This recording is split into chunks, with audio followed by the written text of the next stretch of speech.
राधा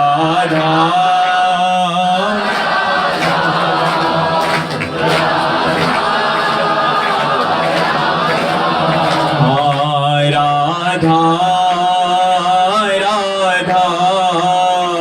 राधा राधा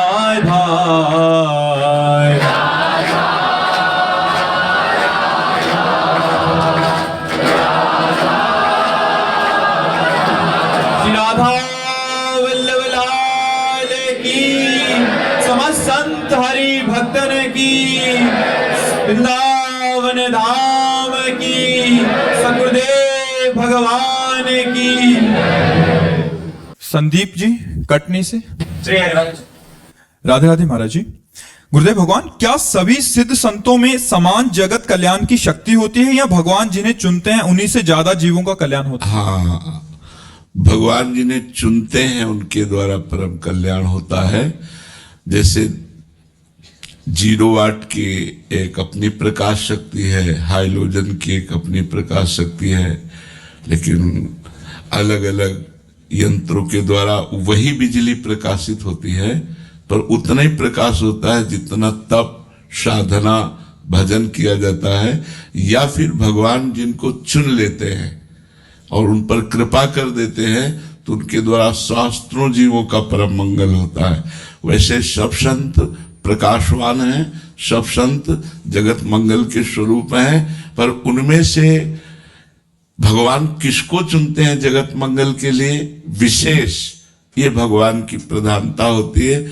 उसमें प्रधानता इसमें हम संतों की नहीं होती कि हमारे द्वारा जगत कल्याण होगा, इसमें भगवान का होता है कि भगवान कृपा करके जिन्हें चुन लेते हैं तो फिर मूकम करोति वाचालम पंगुम लंघेते गिरिम यत् कृपा तमहम वंदे परमानंद माधवम।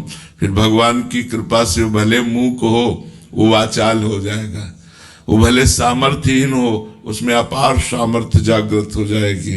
वो सतरति सतरति सा लोकान तारयति, वो स्वयं तर जाएगा, स्वयं तर जाएगा, लोगों को तार देगा।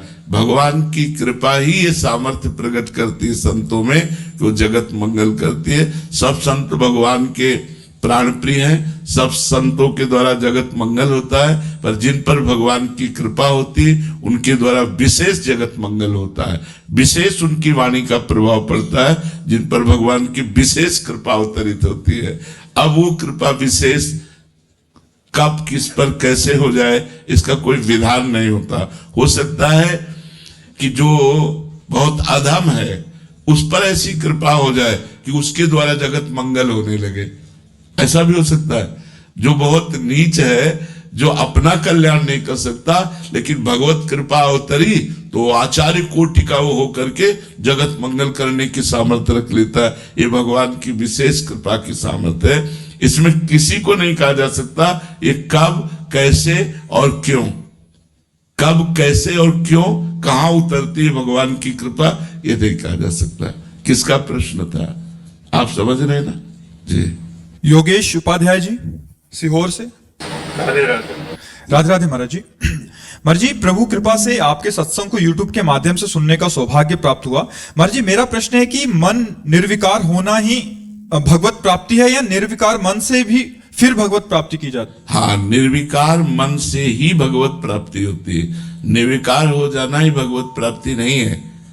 बहुत से ऐसे जीव हैं जो विकार रहित है, उनका स्वभाव ऐसा, इंद्रियां चंचल नहीं, तो भगवत प्राप्त थोड़ी हो गए। या बहुत से जितेंद्रीय हैं, मनोनिग्रही हैं, तो केवल जितेंद्रीय और मनोनिग्रही से भगवत प्राप्ति नहीं हो जाती, इसी से केवल भगवत प्राप्ति नहीं हो जाती। जितेंद्रीय और मनोनिग्रही होकर भगवत व्याकुलता, भगवत प्राप्ति की व्याकुलता, रुदु सुस्वरम राजन कृष्ण दर्शन लालसा, जब तक लालसा नहीं होगी, भगवान के लिए रोना नहीं आएगा, तड़पना नहीं आएगा, तो वास्तविक बात है कि भगवत प्राप्ति नहीं होती। इंद्रियां भी पवित्र हो गई, मन भी निर्मल हो गया, तो उसके लिए तपोलोक है, जनलोक है, महरलोक है, और बढ़ जाओ ब्रह्मलोक है।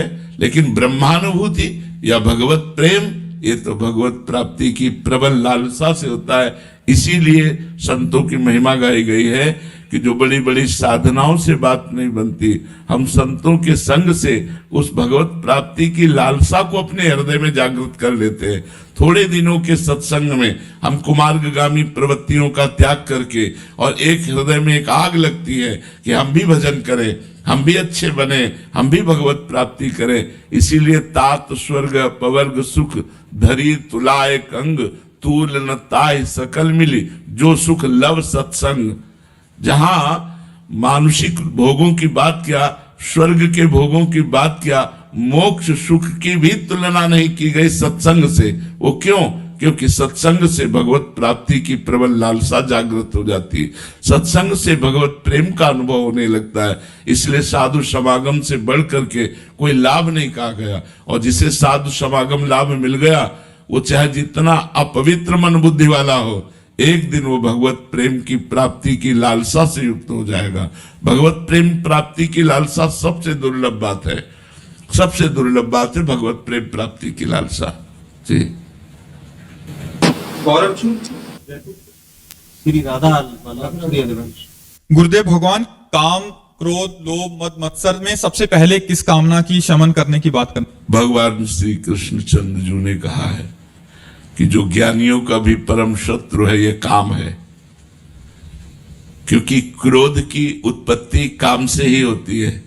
क्रोध की स्वयं सत्ता नहीं, कामा संजायते क्रोधा, काम से क्रोध की उत्पत्ति होती है। जब हमारी कामना में अपूर्ति होती है तो क्रोध का प्रादुर्भाव हो जाता है, और जब कामना की पूर्ति होती है तो लोभ का प्रादुर्भाव